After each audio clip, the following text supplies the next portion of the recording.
Ала лахул халq вал амр. Хабардар, құлақ салып оқыла, Аллаға ғана таандық, жарату, Аллаға ғана таандық, бұйрық беру. Жаратушы дағы өзі ғана, бұйрық беруші дағы өзі ғана. Мұндай емес. Біреу жаратты, башқаның өкімі жүре тұрған жоқ. Өзі жаратты, өзінің өкімі жүргізеді. Алланың бұйрығы менен жашап атабыз.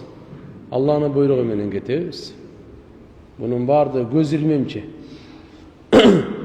Қачанға чейин Алла Тааланын бұйрығы бар, ошого чейин биз жашайбыз. Жөөттөр пайгамбарыбыз саллаллаху алейхи ва салламдан сурашты. Ясалунака анир рух. Ey Muhammed sallallahu aleyhi ve sellem, senden soruşat bular. Ruh, can. Can degen ne özü? Kul ruhu min emri Rabbi aytıp koygun. Alар soragan ne can? Deneni düşünüp atabız. Can degen ne özü? Can bolsa yaşo, can bolsa yaşo yok. Can degen ne dese aytat. Bu men Rabbimden hükmü deydi. Kul ruhu min emri Rabbi. Men Rabbimden hükmünden bul can. Bul can bizge Allah Taala'nın bergen, denebizge salgan can, jaratkan Allah Taala'nın buyruğundan bul. Allah'ın buyruğu degen söz. Jaratkan Allah Subhanahu wa Taala özünün kudreti menen ölümdü, jaşoonu, jaratunun maksatını aytkan.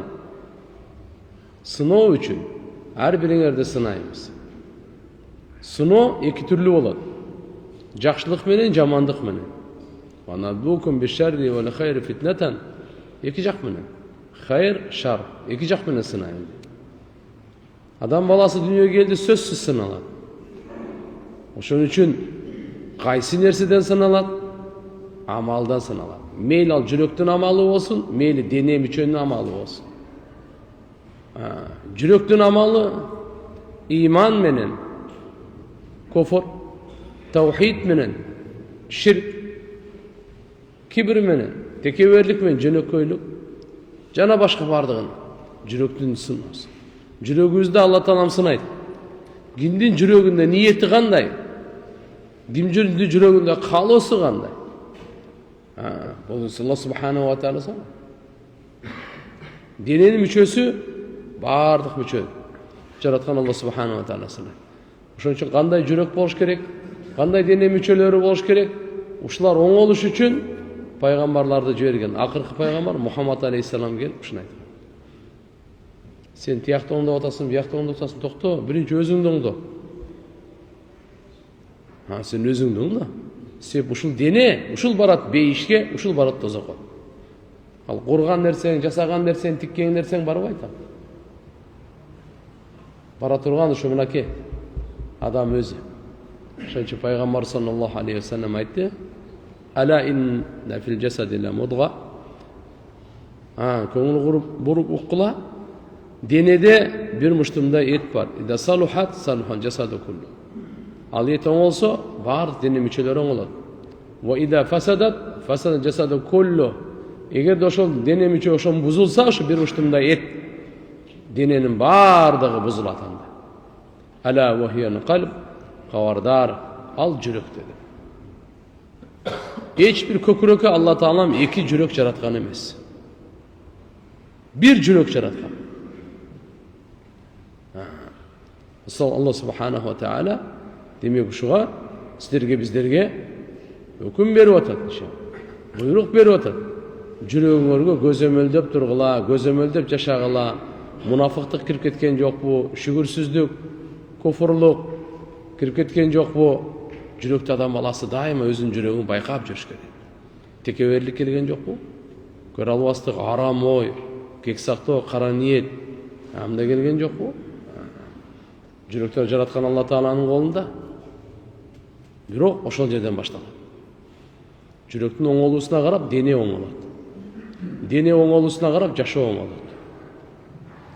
Жашоонун бузулганы дүнүйөнүн дагы ахиреттин дагы адам баласынын денесинен чыккан амалынын бузулганынан болот.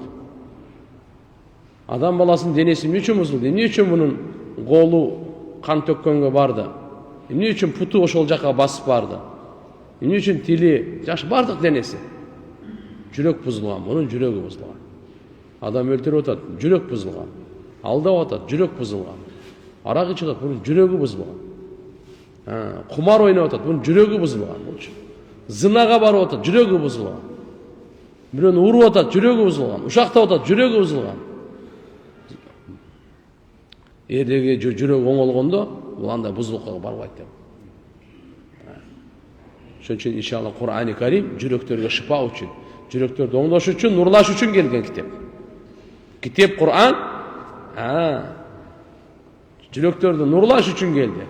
Кубат жеткириш үчүн келди. Оңдош үчүн келди. Алла Субхана ва Тааланын Кур'ани Карими, жараткан Алла Тааланын акыркы китеби, Кур'анда Алла Субхана ва Таала бизге сизге көп эскертүүлөрдү берген. Ошолордун бири Hal ata alal insan hinun min ad-dahr lam yakun shay'an madhkura. İnsanга başına insan, adam balasının başına ушундай mezgillerden bir mezgil, doğrulardan bir doğru, vakıtlardan bir vakit ушундай өткөн, insan eski alına turgan nerse emes ele özü. Allah aytadi. Lam yakun shay'an madhkura. Eski alına turgan nerse emes ele. Bul insan bir uçurda bunu hiç kim tanımayt ele. Hiç kim bunu bilbeyt ele. Ушундай bir вакыт өткөн башында. Просто бул унутуп калды, биз ошону эстетип атабыз дейт.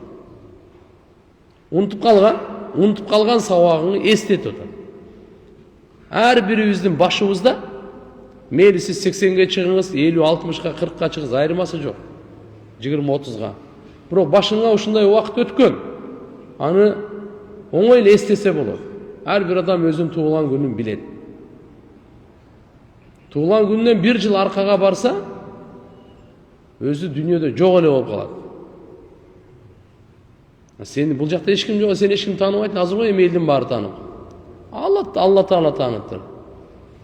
Сени эч ким тааныбайт, ошондой күн өткөн сага. Сен ошол күндү эсте дейт. Сени эч ким тааныбайт, эч ким билбейт эле. Сен дагы эч кимди билбейт элең. Сени дагы эч ким билбейт эле.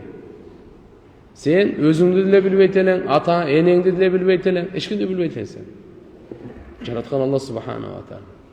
Hal ata alal insan hinun min ad-dahr lam yakun shay'an madhkura. Кандай эскертүү болчу?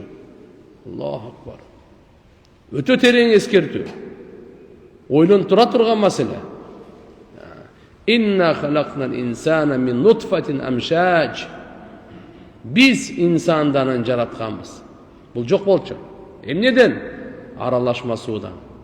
Атанын белинен чыккан, эненин көкүрөгүнөн чыккан аралашма судан жаратканбыз. Бир судан эле эмес. Атанын белинен чыккан судан эле эмес. Эненики дагы бар берди. Ошон үчүн пайгамбарыбызга суроо бергенде, пайгамбар саллаллаху алейхи ва саллям жооп берген, бул аралашма судан. Себебini караңыз, кээ бир учурда бала апага окшоп калат. Кээде атага окшойт. Кээ бир жерлери атага окшош, кээ бирлери энеге окшош. Кийин Алла Субхана ва Таала айтат, бул жок нерсе болчу, бул чаган. Вообще жок эле, эч ким билбейт эле, тааныбайт назар айтпайбы? Биз ошо жоктон буга көз бердик. Жоктон буга кулак бердик. Жоктон буга жүрөк бердик. Кичине билим алсын деп адам баласына бул көз, кулак, жүрөк билимдин булагы. Сен кулагың укпаганда эч кандай билим ала албайсың. Көзүң көрбөсө ала албайсың. Сен окуп атып билип атасың, угуп атып билип атасың. Билимди. Кантип алдың сен, каяктан? Эгерде элестетип укпасаң, эчтеке сөздү укпасаң. Азырго угуп атабыз бири-бирибизди. Не деген сөздү угуп атабыз, түшүнүп атабыз. Уккан сөзүбүздү мээге келип атат, жүрөккө кирип атат. Деп мындай болуп атат. Жакшы сөзбү, жаман сөзбү угуп атабыз. Билип атабыз. Уктуң да 2-2-ни кошсо 4 экен. Сен билип алдың. Кулак аркылуу келди сага билим. Түшүнүп атасызбы? Уктуң да бул мечит Аллахтын үйү экенин. Билдиң сен, уже сага билим келди. Уктуң да кызылда токтош керек экен. Уккан жоксуң кызылда токтогонду. Эмне болосуң сен? Түшүнүп атасыңбы? Бу кулак менен илим келет, илим. Көз менен келет, көз менен. Мен бирөө кулак бар, бирөө көз менен көрсөтүп атат. Мындай. Болду, түшүндүм. Көз менен. Эми көзүң жумгой. Кайсы илим келет сага? Ак менен караны билесиңби? Кызылды билесиңби? Көзү жоктон сурап көрсөң, кызылды билеби, билбейби? Көзү көрбөгөн адамдан мындай сурап көрсөң, жашыл деген эмне деп сураса, көк менен жашылдын айырмасын билеби? Биз сиз көк менен сары жашылдын айырмасын билип атканыбыз. Көз менен илим алып атасыз сиз. Алла айтып атат, мен буларга көз бердим, кулак бердим, булар түшүнбөй качан түшүнөт булар? Жүрөк бердим дейт, жүрөктөн. Илим. Аллаху акбар. Ушу үчөөнөн өзгөчө сурайбыз дейт кыямат күнү. Бардык денеден эле суралат. Кол деле сурак берет, пут деле сурак берет. Мейлиби? Бардыгы, бирок өзгөчө үчөө. Инна сам'a вал басар вал фуад куллу улайка кану анху мас'ула. Кыямат күнү көз, кулак, жүрөк ар биринен өзүнчө сурайбыз. Көздү бердик, кайда иштеттиң? Эмнени алдың? Эмнени таптың? Эмнеден кулакты бердик? Каякта эмне кылдың кулакты сен? Жүрөктө эмне кылдың дейт. Каяка иштейт Алла. Ар бири өзүнчө суракка берет. Улуу неематтарды Алла Таала эсептеп берет. Валлаху ахраджакум мин бутуни уммахатикум. لا تعلمون شيئا وجعل لكم السمع والأبصار والأفئدة لعلكم تشكرون. Allah sizlerdi enеңердин ичинен чыгарды. Өзүңөр эле чыгып келип алган жоксуңар. Силерде андай күч жок эле чыгып келгенге. Enеңердин ичинен чыгып келгенге силерде андай күч жок эле силерде. Кантип чыгып келдиңиз? Wa amma as-sabila yassara. Чыга турган жолуңу биз биринчиден жеңил кылдык дейт Алла Таала. Эгерде ошо чыгып келатканда жолду ачып жеңил кылбаганда, ошол жерде мууну өлөт эле. Эни бир чочуганда болду. Бирок Алла Субхана ва Таала неме? Кандай деп айтат? Өзүң келген жоксуң. Алла айтып атат. Валлаху ахраджакум мин бутунихум. Я Алла. Алла энеңердин ичинен силерди чыгарды дейт мына. Кандай Алла Тааланын кудурети менен? Аллахнын кудурети. Анан Алла Субхан ла та'ламуна шай'a. Ошондо да бир нерсени айтып коелу, сен эч нерсени билбейт элең. Апаңы тааныбайт элең, атаңы тааныбайт элең. Атаң ким болот билбейт элең, апаң ким болот билбейт элең. Алар узактагы нерсе, жер асманды деле билбейт элең, жакыныраагын айтайын, өзүңдү да билбейт элең. Өзүңдү билбейт элең. Улутуңу, урууңу, уулсуңбу, кызсыңбы билбейт элең сен. Аксыңбы, карасыңбы? Биз барып анан кийин билдик. Мен эркек турбаймын, уул турбаймынбы деп. Барып бир канча убакыт өткөндөн кийин анан билди, мен кыз экенмин деп. Бир жашыңызда биле береңиз сиз. Уул экениңиз, кыз экениңизди биле береңиз. 365 күн жашап койдуңуз дүйнөдө. 365 күн биле береңиз. Уул кыз экенин ажырата ала береңиз. Дагы 365ти берди сизге. Алла айтып атат, эчтекени билбейт экен. Эчтекени билбейт. Алла Субхана ва Таала эми жакшылыгын санап берип атат. Силерге көз бердик, кулак бердик, жүрөк бердик. Мүмкүн шүгүр кыларсыңар. Мүмкүн шүгүр кыларсыңар дегени, ушул неематтарды бергенде тааныйсыңарбы өзү? Көздү ким бере алат? Кулакты ким бере алат? Жүрөк ким бере алат? Каяктан келди? Ошого шүгүр кылгыла. İnsanda kança nerse olmasın özünük emez. Жақшы түшініп алыңыз, бұл ақиқат бұл. Шайтан түшіндіре қойбайды, уқтыра қойбайды, ойлонтыра қойбайды. Бұл шайтандың іші. Не үшін Алла Тағала мында аяттарды алып келіп отыр Құранда? Ақиқатты түшінсін, көрсетіп отыр, білім беріп отыр бізге. Emнени insanda эмне өзүнүкү эмес, өзүнүкү эмес. Бул аманат катары берилген. Не катары берилген? Аманат катары берилген.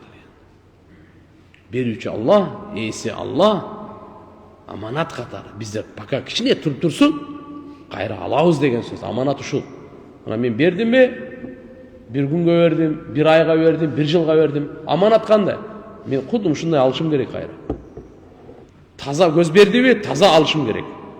Таза кулак бердимби? Таза алышым керек. Таза жүрөк бердимби? Таза алышым керек. Аллах. Ошон үчүн бала төрөлгөндө биринчи азан айтылып жатат. Аллаху акбар. Аллахтын улуктугу эң биринчи сөз кулакка кирген. Себеп дегенде кулак аркылуу жүрөккө турат. Ашхаду ан ла илаха иллаллах. Андан башка эч бир жаратуучу, сыйынуучу, лайыктуу зат жок. Андан башка өң түс берүүчү эч ким жок. Өмүр берүүчү эч ким жок. Ырыскы берүүчү эч ким жок. Ашхаду ан ла илаха иллаллах. Ашхаду анна Мухаммадар Расулуллах. Бактылыктын жолу бирөө эле. Мухаммадар Расулуллах. Бактылуулуктун жолу бирөө эле. Канча чапкылаба, канча сарптаба, просто өзүңдү өзүң кордогонуң, адашканды күчөткөнүң, караңгылыкка кирип кете бергениң, бактысыздыктын жолуна түшкөнүң бир эле жол. Мухаммадар Расулуллах. Хайла сала, намазга көңүл бургула, хайла фала, ийгилик ушуда. Жакшы ат койгула деди. Бала төрөлдү, азан айттым, жакшы ат койгула. Жакшы ат менен чакыргыла. Кичине акыл эсине келип калган жакшы сөздөрдү үйрөткүлө. Анан кийин алхамдулилла бир аз ага намазды үйрөткүлө. Барды кетти, бүттү, эми дүйнөдөн кайта турган болуп калды. Дүйнөдөн айрылып кеткен Аллах субханаху ва таала жаратуучу дагы, алуучу дагы өзү. Бисмилла ва аля миллати расулилла деп коебуз го кабырга. Аллахнын аты менен жашады, Аллахнын буйругу менен жашады, Аллахнын рызкысын жеди, Аллахнын бергенин алды, пайдаланды. Эми бисмилла, я Аллах, сенин атыңы узатып атабыз. Аля миллати расулилла, пайгамбардын жолу менен сага тапшырып атабыз. Башында келгенде Аллахнын элчисинин жолу менен, кеткенде Аллахнын элчисинин жолу менен ортодо кутурба деген сөз. Ошодон чыкпа деген сөз инсан. İnsanға Алла Таалам зыян болбосун деп рамка чыйып койгон. Мейли. Кандай болгон чакта дагы Алла субханаху ва таала туугандар баарыбыздын жаратуучубуз Кур'ан, Алланын китеби, бизге жолдомо, нурлуу китеп. Данышмандык менен толтурулган китеп, адилеттүү китеп. Кур'ан Алла субханаху ва тааланын сіздерге биздерге райымдуу жашоону үйрөтөткөн китеп бул.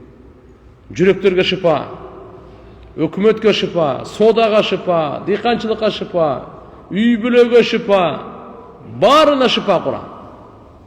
Рух, денеге дагы, дүнө, бүткүл дүйнөдө канча адам болсо, баарына шыпа. Канча жин болсо, баарына шыпа. Кур'ан. Баарына насаат, укмуш насаат. Только пайдалуу. Алла субханаху ва таала Хужурат сүрөсүндө бүгүнкү сабагыбыз жаңы аят да мына. Өткөнкү сабакта айтып бердик. Мына аузу биллахи минаш шайтанир ражим. Ямуннуна алейка ан асламу. Кул ла тамунну алейя исламакум. Балиллахи ямунну алейкум ан хадакум лил иман ин кунтум садиқин. Алар саңа милдет кылышат. Не деп? Ан асламу, исламды кабыл алдык деп. Кул айткын, ey Мухаммад, ла тамунну алейя исламакум. Силер мага исламыңарды милдет кылбагыла. Ислам динди кабыл алдык деп, аны милдет кылбагыла. Балиллаху ямун. Алла Таала ямунну алейкум, силерге жакшылык кылды. Алла айтса болот мунучу. Не деп? Ан хадакум лил иман, иманга силерге жолдомо берип, жакшылык кылдым деп Алла айтса болот. Ин кунтум садиқин, эгер силер чынчыл болсоңор. Аятка көңүл бурайлы. Чындыгында бардық жақшылықтың жаратушысы ээси Аллах. Биядикал хайр. Құранда Алла Таала айтады. Алланың қолында ғана жақшылық бар. Кимге қанша жақшылықты Алла Таалам жазса тағдырында, ошончолук гана жақшылық жетеді. Андан ашықша жетпейді. Бұл нәрсе жаратқан Алла Субхана ва Таала өзі бөліштіріп, өзі чечіп қойған. Эми бұл жерде кимниде отат маселе? Табараниде риваят келет. Абдулла ибн Аби Ауфа радияллаху анхудан айтат: анна унаса минал араб қалу: я Расулаллах, асламна ва лам нуқатилка кама қаталак бану фулан. Абдулла ибн Аби Ауфа деген сахаба бар, разияллаху анху, айтат: арабтардан bir топ адамдар пайғамбарымыз Мұхаммад алейхиссаламға келді дағы: асламна, біз исламны қабыл алдық, сіз менен біз соғышпайбыз. О, паланча арабтардың урулары соғыш ачқандай, біз сіз менен соғышпайбыз деп. Ошонда Алла Таала мынал жерде аят түшірді: ей, исламды қабыл алдық деп милдет қылып аласыздар. Жақшылық қылсаң өзің үшін. Өзі бір ережені айтып қою тура көріп отыр. Әрбір жақшылық өзіңіз үшін, жамандық та өзіңіз үшін. Бұл Құранның шешімі. Жақшылықтың пайдасын өзіңіз аласыз, жамандықтың зиянын өзіңіз аласыз. Лаха ма касабат ва алейха мактасабат. Әрбір жан не жақсы іш қылса, пайдасы өзі үшін, қандай жаман іш қылса, зияны өзі үшін. Құранда Алла Субхана ва Таала айтады: ин ахсантум ахсантум ли анфусикум. Егер де сілер жақсы іш қылсаңар, өзіңөр үшін қылдыңар. Өзіңөрдің пайдаңар үшін жақсылық қылып атасың. Ва ин асаатум фалаха. Егер де сілер жаман іш қылсаңар, алдағандай адам өзі үшін ал. Демек туған, әрбір жақсылықтың пайдасын, мөмесін өзіңіз көресіз.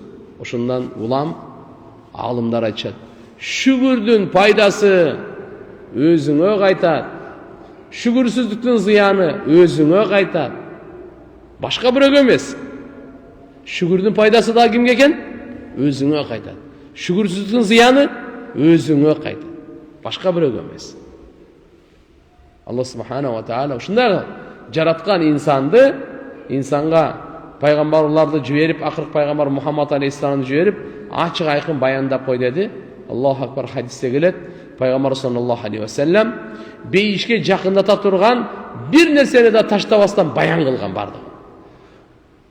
Дозокко жакындата турганды бир нерсесин таштабастан ачык баян кылган, айтып берген. Эчтеке калтырган эмес. Демек бактылуулуктун дагы толук жолун айткан, бактысыздыктын дагы толук жолун айткан. Рахаттын дагы, азаптын дагы толук жолун айткан. Эч нерсени калтырган эмес. Себеп пайгамбар ал Алланын тарабынан өкүл, кабар берүүчү, жараткан Алла Субхана ва Тааланын элчиси, жооптуу, ар бир нерсени жеткиргенге милдеттүү. Жөнөкөй эле жеткирип койбостон акысын берди. Ачык айкын барын баян кылды. Мына ушул жерде дагы мынакей чоң бир эрежелер айтылып атат. Таксыр жакшылык кылсаңызчы, милдет кылбаңыз деди. Биз мындай даже зекет бергендерге угуп туруңуз. Зекет бергендер дагы: ей, мен сага зекетин бердим деп айтканга акысы жок экен. Наоборот, ошого шүгүр кылыш керек экен кембагалга, рахмат айтыш керек экен. Сиз мен зекетимди алып, мага чоң жакшылык кылдыңыз. Мен сага жакшылык кылдым эмес, сиз мага чоң жакшылык кылдыңыз. Неге? Алланын улуу буйругун аткарганга сиз болбосоңуз мен каяктан аткарат элем? Кимге ким жакшылык кылыптыр? Биз тескерисинче болуп калдык да. Тескерисинче болуп калдык. Угуп туруңуз, мейли намазды биз кандайдыр бир деңгээлде түшүнөбүз, өзүбүз үчүн депчи.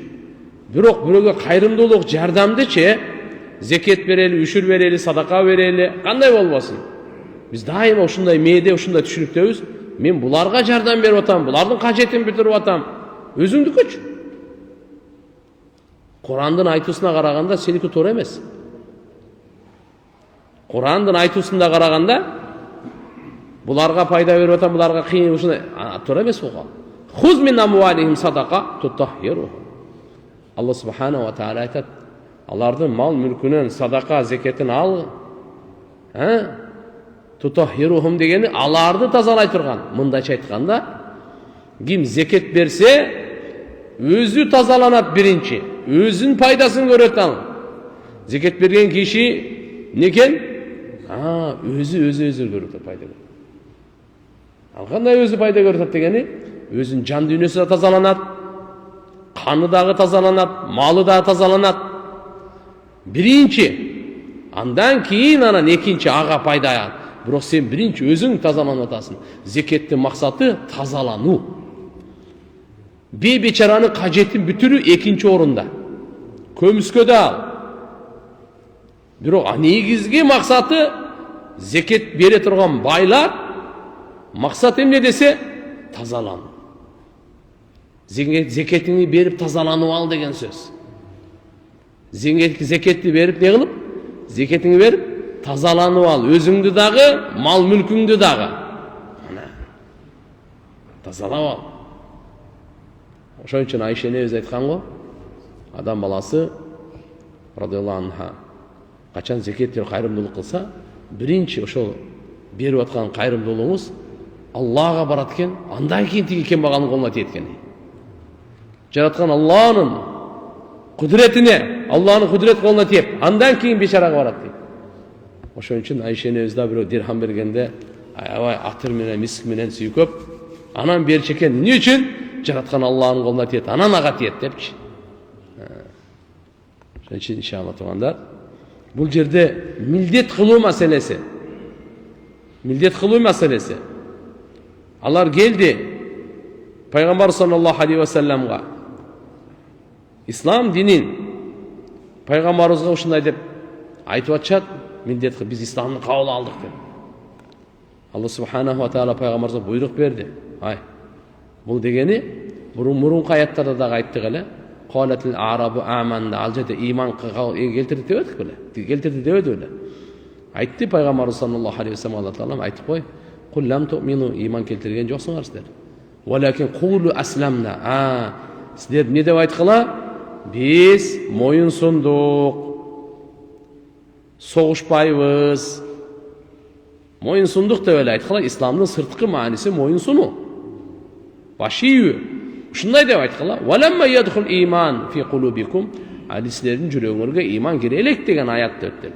Бул жерге келип эми Алла субханаху ва тааля бул аятта эмне айтып атат? Силер эгерде ушу исламды кабыл алдык десеңер, өзүңөргө кылдыңар жакшылыкты. Пайгамбарга бир нерсе ашырып койгон жоксуңар. Бир нерсе өткөзүп койгон жоксуңар. Андай эмес. Мынакей кандай мен. Ошон үчүн мейли, эгерде лауфу фурида аннакум кунту муслимин хаккан, эгерде мисал айтайлы дейт, силер чыныгы мусулман болсоңор, мутадаййинин бидинил ислами хакыйка, ислам динин бекем акыйкатта карманган болсоңор, ва ислам динин акыйкаты эмне? Инқияду захир ма из'анил батин. Сырткы дене мүчө дагы баш ийсин, ички жан дүйнө дагы тастыктасын, моюн сунсун. Анда фала тадкуру залика ла вajhil имтинан аслан, анда силер мынал неъматты айтпашыңар керек эле. Түбүнөн айтпашыңар керек эле силер. Эмне үчүн? Фа иннаху ла вajha ли имтинаникум алийя бидалик. Силер анткени өзүңөргө өтө чоң жакшылык кылдыңар, түбөлүктүү дозоктун отунан кутулганга жол алдыңар. Мага жакшылык кылдым деп айтпагыла. Иманга келсең өзүңө пайда. Исламга келсең өзүңө пайда.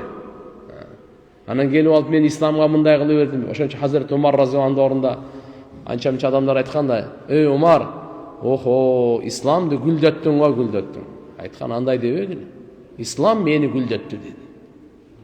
Болсо мен Хаттабтын баласы тууралуу не деп айтат эле? Хаттабтын эшеги исламды кабыл алышы мүмкүн, баласы кабыл албайт деди. Бирок Умар разияллаху анху Алла таалам ушунчалык анын колунан, анын күчүнөн, анын духунан, таквалыгынан, илиминен, кайрымдуулугунан, боорукерлигинен, адилеттүүлүгүнөн исламды ушундай таркатты. Кичинекей аз убакыттын ичинде бүткүл ааламга жеткирип койду. Умар Разан исламга келгенде сахабаларга, мусулмандарга чоң майрам болгон. Ошентсе дагы эмне дейт эле, кара, эмне деп атат. Мен буну жаркыраткан жокмун, гүлдөткөн жокмун. Ислам мени жаркыратты. Балиллаху ямунну алейкум. Аллах силерге жакшылык кылды. Айтса болот, Алла Таала ошо силерге жакшылык кылат. Аллаху Раббул аламин. Хуаллади лаху минна аля кулли мавжуд. Ар бир барга Алланын жакшылыгы өзү. Алла Таалага эч ким ашырып койгон жок туган. Алла бизге жакшылык кылды. Демек, динге кел, динге жардам берсеңиз, сиз ойлобоңуз. Бир башкача неме кылып бердим окшойт деп. Жок туганда. Биз өзүбүзгө пайда болгон нерсе болбойт эле. Алла Таала айтат: "Ин тансуруллах янсуркум ва юсаббит aqdamakum." Эгер силер Алланын динине жардам берсеңер, Алла мыктаж эмес. Ошо силер өзүңөрдүн пайдаңар үчүн айтып атат. Алланын динине Алла силерге сөзсүз жардам берет. Кадамыңарды бекем кармайт. Кандай фитналар болсун, коогалаң болсун, согуш болсун, душман болсун, алардын путу тайбайт. Алла Таала булардын путун бекем кылат. Туруктуу кылат Алла субханаху ва таала. Ва юсаббит aqdamakum дегендин мааниси ушундай. Эгерде биз Алланын динине жардам берсек, Алланын сөзүн таркатканга, жогору кылганга, Алланын буйруктарын жеткиргенге, Алла Таала динине чакырганга, Алланы тааныштырганга, нематтарын айтканга, Кур'ани Карими пайгамбар саллаллаху алейхи ва салламды Алла жардам берем. Да эмне дейт? Силер кадамыңарды бекем кылам. Кандай гана койгон бул жөнөкөй шамал менен кичине мындай ооп кетпейт бул. Бул акчага ооп кетпейт. Бул мансапка ооп кетпейт. Кандай фитналар келсин, коркунучтуу, кандай сыноолор келсин, Алла субханаху ва таала бутун бекем деген ошо турат. Душмандан да, шайтандан да коркпойт ал.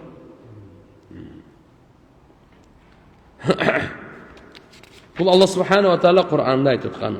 Демек, Алла силерге жакшылык кылды. Кандай? Allah. An hadakum lil iman. Силерге иманга жолдомо берип, иман келтирбесе болбойт экен деп. Мына ошо Алланын жакшылыгы туган. Жана силерге товфик берди. Ошонун артынан ээрчигенге, ишендимде дагы, амалда дагы.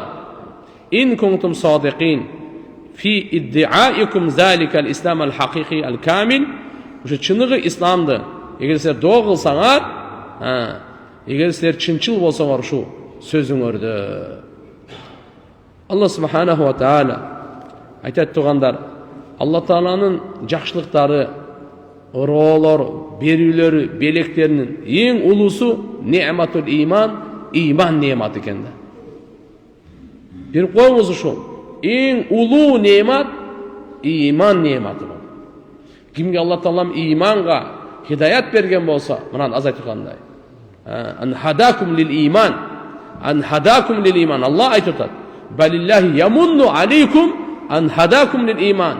Алла силерге жакшылык кылды. Кантип иманга жолдомо берип. Эми кимге ушундай иман не'матын Алла субханаху ва таала жолдомо берген болса, буну билип кой. Момунга эң улуу Алланын не'маты иман не'маты. Бул ден соолуктан дагы, дене мүчөлөрдөн дагы, амандыктан дагы, бардык не'маттан улуу турганы бул иман не'маты. Алла субханаху ва таала бенделерге өтө көп жакшылыктарды кылган, эсеби жок. Бирок бул үммөткө эки улуу не'мат берген. Не'матул иман ва не'мату ирсали афдалur русул ва акрам.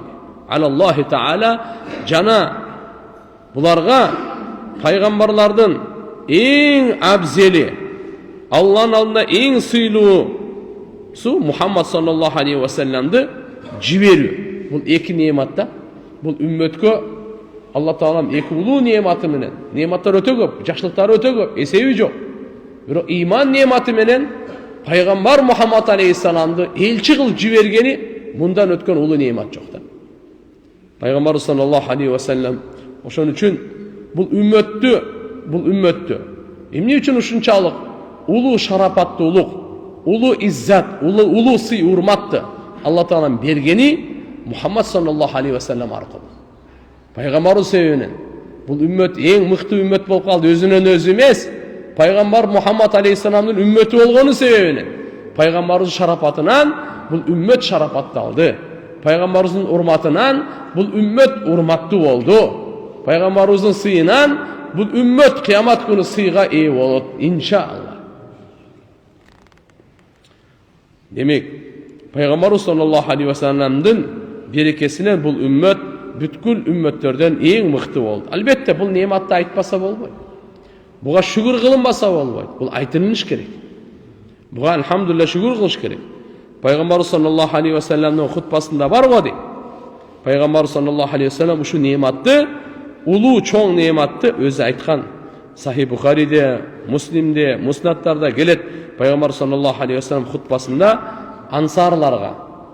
ansarlar bu Medina'nın turgunları, dinge jardam berүүчүлөр, özünün malı menen, canı menen, turak jайлары menen, tamak aşı menen, pikiri menen, gamı menen, kurbançılığı menen, bardıq mümkünçülüktörü menen Mekke'den göçüp gelgen muhacirler, oşolarga jardam bergen, bular ansarlar bolot. Ansarlardın cemaatına Peygamber sallallahu aleyhi ve sellem gavar bergen. Oşol wagtda delе кейбір учурларда келишпестик болуп калат эле. Шайтан өзүнүн ишин кылып атат. Шайтан 24 saat al уктабайт. 24 saat анын иши ушул азгырык, бузукулук, жамандык, башка жака чакыруу. Кыскасы анан Пайгамбар саллаллаху алейхи ва саллям ансарларга мындай деп кайрылган. Я ма'шарал ансар. Ey ansarlardын жамааты. Алам ажидкум далалан фахадакумуллаху би. Men sizlerdi adaşkan tapmadım bele. Son Allah Teala men arqılı sizlerge hidayet bergen jokpu dedi. Görüyorsunuz ne degen söz bu? Ansarlar imanda mesele o. Peygamberimiz arqılı Allah Teala oşo adaşkanlarga tuğra jol görsetip hidayet berip Allah subhanahu wa ta'ala.